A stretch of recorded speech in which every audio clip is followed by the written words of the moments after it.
تخصصا أو أسفل المقعد الذي أمامكم. أراد إغلاق الموائد ووضع ظهر المقعد في الوضع الرأسي المعتدل. الرجاء ربط حزام المقعد. ننصح بالاحتفاظ بحزام المقعد مربوطا ما دمتم جالسين في مقاعدكم.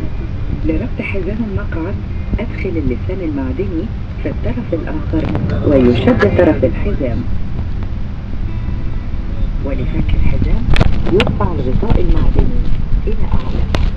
التدخين ممنوع منعا تاما في جميع مناطق الطائرة طوال مدة الرحلة، وأن حمامات الطائرة مزودة بنظام إنذار للدخان. نرجو الاطلاع على كروت الأمان الموجودة في جيب المقعد الذي أمامك وذلك قبل الإقلاع. نرجو الانتباه. يوجد على هذه الطائرة 8 مخارج تستخدم في حالات الخروج الاضطراري. 4 على بمنطقة نجاة. جميع مخارج الطوارئ تحمل علامة خروج. إن استخدام بعض الأجهزة الإلكترونية مثل أجهزة الكمبيوتر الشخصي والتليفون المحمول وألعاب الفيديو لها تأثير سلبي على الأجهزة الملاحية للطائرة أثناء مرحلتي الإقلاع والهبوط. يستثنى من ذلك الأجهزة المساعدة على السمع وماكينات الحلاقة الكهربائية والحاسبات الإلكترونية.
Mentioned that the very notion of a blogger is already obsolete, because the folks who are reporting news, who are giving information, don't necessarily go and blog what is happening right now, because the pace of the events is too quick, too fast, for them to be active like the traditional blogging platforms, to be a source of news. They are a source of context and maybe in-depth analysis, but it's not the concept of a blogger being the source of news is no longer relevant. And I think that on the second point, what also was mentioned was that one of the interesting aspects of the current situations and the evolution is the very evolution of the way that people are interacting with these tools, and that the social media platforms are flexible enough that to allow for them to be used as a source of information in crisis situations, but also that they can revert quickly to their normal use. And what the overall picture is that there is a situation where networks align through hubs, where we're not talking about bloggers per se, we're talking about sources of information the sum up of their interaction is the information that they put out.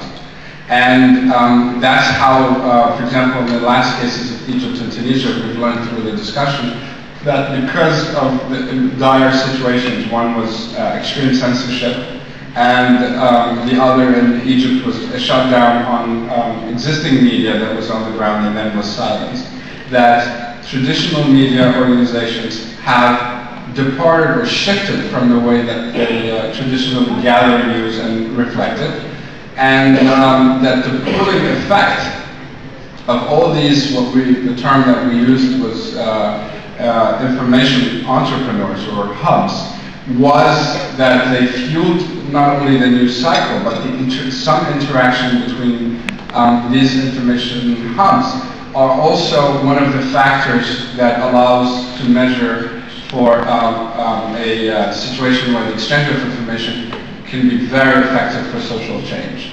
And I think that one of the most interesting points that were raised was the flexibility of the platforms that are evolving through time, and as well as the users themselves evolving with these platforms.